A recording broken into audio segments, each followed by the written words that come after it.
Oui, merci Monsieur le maire. Bonjour à toutes et à tous.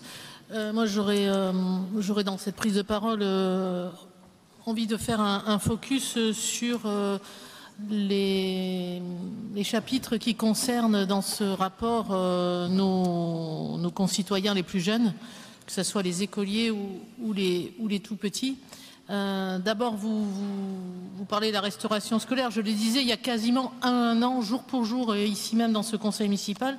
Et ce rapport, à la lecture des chiffres qui nous sont présentés, finalement me donne raison.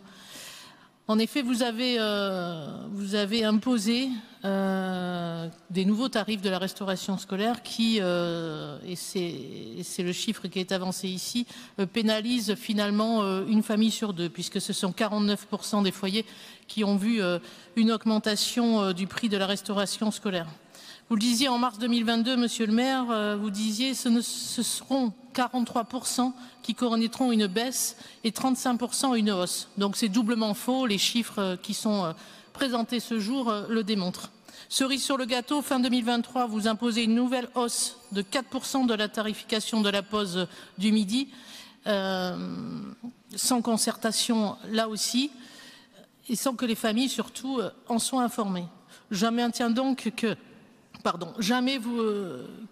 plus que jamais, je maintiens que vous menez en la matière une politique punitive qui impose et matraque toujours les mêmes, c'est-à-dire la fameuse classe moyenne. Des actes donc bien loin des belles paroles et qui sont exposés ici au plein jour. Que dire de la partie petite enfance de ce rapport? Là aussi, les classes moyennes se voient de fait éloignées, voire exclues de l'accès aux places en crèche pour leurs enfants. Le nombre de places qui sont financées par la ville stagne depuis 2020, alors que les places en structure privée croient dans le nombre total de places proposées à Bordeaux. Ce ne sont finalement que 25 places supplémentaires en crèche qui sont financées par la ville sur ces 2 dernières années. Et le présent document ne rappelle même plus l'objectif de livraison de 500 places que vous nous avez martelé sur les dernières années.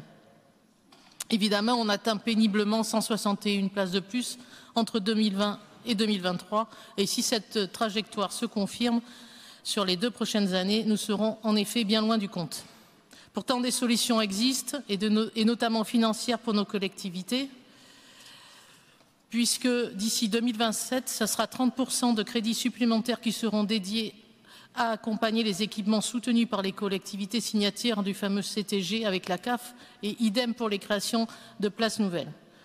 C'est maintenant qu'il faut se mobiliser pour ne pas rater le train des financements, et ce n'est pas moi qui le dis, mais bien le directeur général de la CNAF dans une prise de parole récente. Donc je m'interroge, est-ce que Bordeaux sera finalement au rendez-vous sur ces accueils, notamment de la petite enfance? Je vous remercie.